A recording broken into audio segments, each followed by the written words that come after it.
Hello बच्चों, class 11 physics में आज हम लोग चैप्टर 3 का एक नया टॉपिक पढ़ेंगे। उस टॉपिक का नाम है न्यूटन के गति के नियम। ठीक है, न्यूटन के गति के नियम। न्यूटन ने 3 नियम दिए थे। तीनों नियम को पहले डेफिनेशन को देखते हैं, फिर एक एक करके समझेंगे। ठीक है, देखिए पहला नियम, उन्होंने प्रथम नियम क्या दिया था। ये प्रथम नियम हम लोगों का क्या है, जो वस्तु स्थिर है वह स्थिर ही रहेगी और जो वस्तु गतिमान है वह उसी वेग से उसी दिशा में चलती रहेगी जब तक कि उस पर कोई बाह्य बल न लगाया जाए।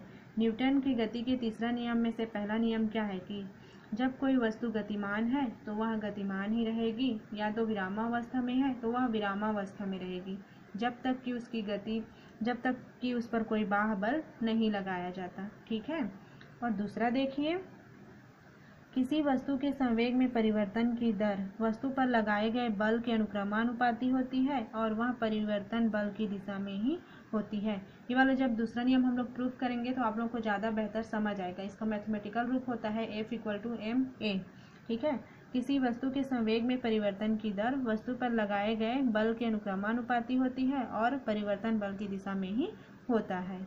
तीसरा नियम क्या है, प्रत्येक क्रिया के बराबर तथा विपरीत प्रतिक्रिया होती है।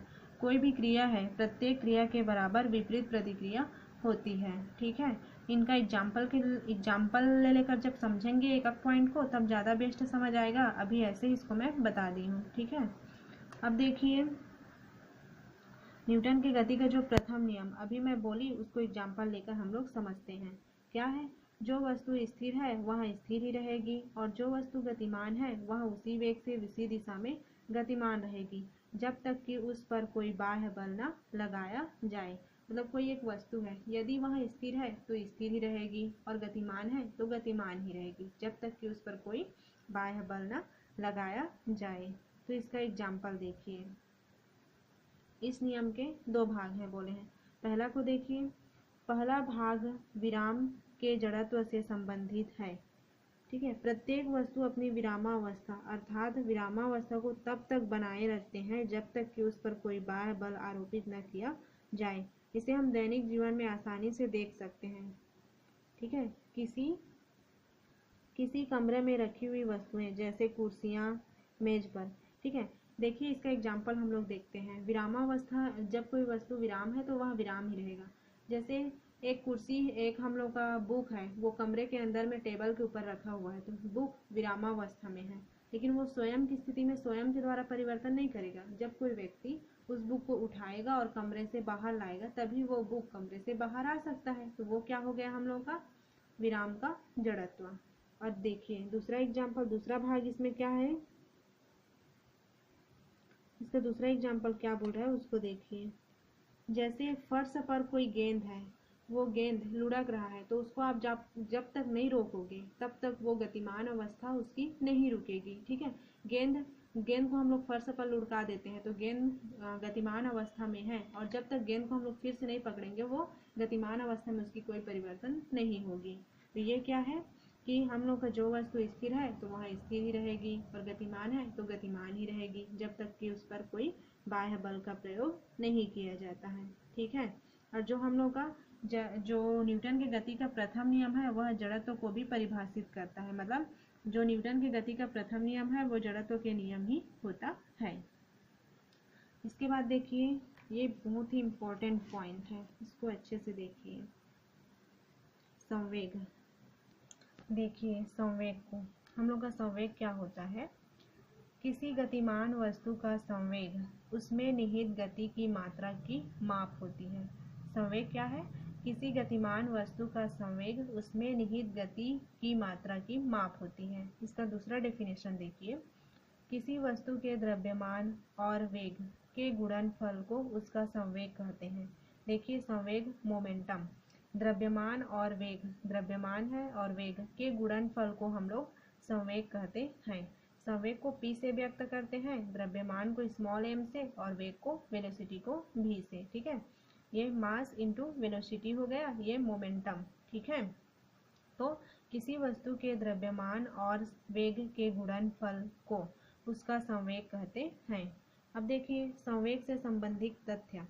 जो संवेग है हम लोग का, इसको संवेग क्या है, इसकी क्या बोलते हैं, सदिश सदिश, इसका विमीय सूत्र वगैरह करके इसको पूछा जाता है। और ये भी बोला जाता है संवेग से संबंधित तथ्य, और डायरेक्ट इस तथ्य को ही बोलते हैं सॉल्व करने के लिए। तो देखिए पहला, यदि दो वस्तुएं समान वेग से गतिमान है तो भारी वस्तु के संवेग हल्की वस्तु के संवेग से अधिक होता है। देखिए इसका पहला क्या बोल रहा है, यदि दो वस्तुएं समान वेग से गतिमान हैं तो भारी वस्तु के संवेग हल्की वस्तु के संवेग से अधिक होता है। तो यहाँ पे मैं क्या करती हूँ, भारी वस्तु के संवेग, भारी वस्तु का संवेग, अभी मैं डेफिनेशन बताई P इक्वल टू एम भी, तो वहीं से तो भारी वस्तु के संवेग को मैं P1 और भारी वस्तु के जो क्या बोलते हैं द्रव्यमान है उसको स्मॉल m1 लेती हूँ। तो क्या हो जाएगा, P1 इक्वल टू m1 भी। यहाँ पे मैं मान लूंगी भारी वस्तु का संवेग P1 और हल्की वस्तु का संवेग P2 तथा भारी वस्तु का द्रव्यमान स्मॉल m1 और भारी वस्तु का हल्की वस्तु का द्रव्यमान स्मॉल m2 होगा। तो मैं भारी वस्तु का संवेग निकालती हूँ, भारी वस्तु का संवेग P1 इक्वल टू m1 भी हो जाएगा। बस ये वाला फॉर्मूला में इसको मैं 1 रखी क्योंकि भारी वस्तु का जो संवेग है उसको मैं P1 और द्रव्यमान को m1 मानी हूँ। ये इक्वेशन नंबर फर्स्ट हो गया। तथा हल्की वस्तु का संवेग, हल्की वस्तु को संयोग को मैं P2, इसको M2 और इसको भी मानी। अब देखिए समीकरण पहला में समीकरण दूसरा को भाग देने पर, मैं भाग देती हूँ।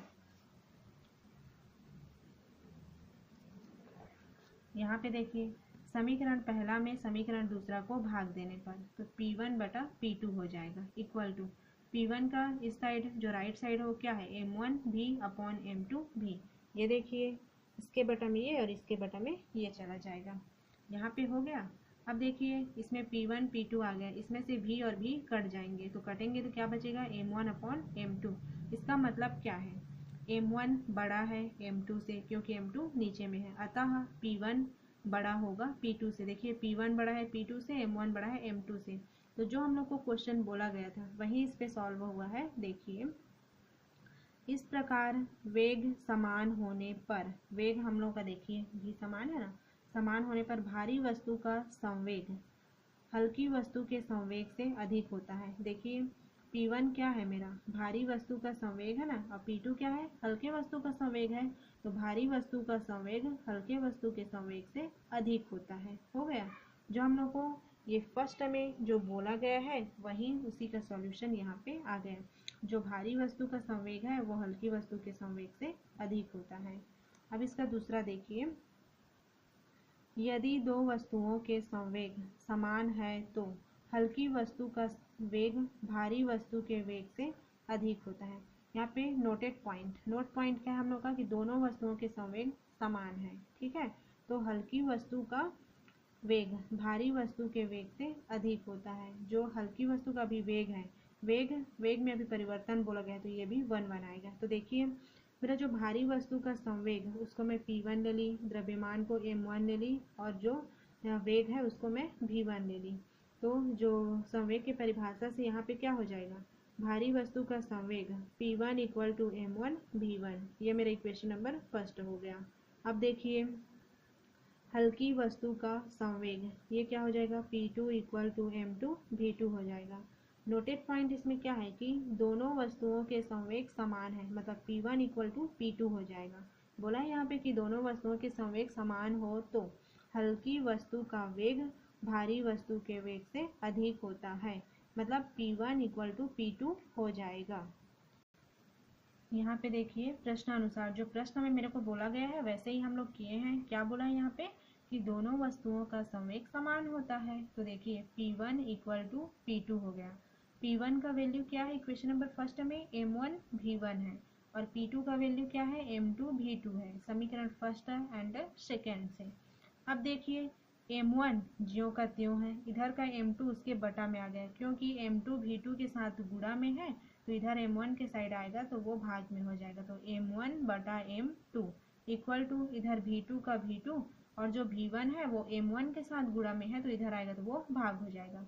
इसको यहाँ पे रखी, ये आके भाग बन गया, फिर इक्वल का चिन्ह, फिर V2 को मैं रखी, ये इधर आके भाग बन गया। इसका मतलब क्या है कि m1 बड़ा है m2 से, अतः v2 बड़ा है v1 से। मतलब अतः संवेग समान होने पर हल्की वस्तु का वेग, जो हल्की वस्तु का वेग भारी वस्तु के वेग से अधिक होता है। हल्की वस्तु के वेग को मैं v2 मानी थी और भारी वस्तु के वेग को मैं v1 मानी थी। तो जो क्वेश्चन में बोला है कि हम लोग का जो हल्की वस्तु का वेग है वो भारी वस्तु के वेग से अधिक होता है, तो ये चीज़ तो हम लोग का हो गया।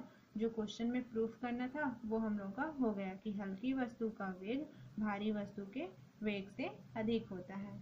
ठीक है, आई होप आप लोगों को समझ आया होगा। आज की वीडियो में इतना ही रखते हैं, आगे फिर और देखेंगे। Thank you.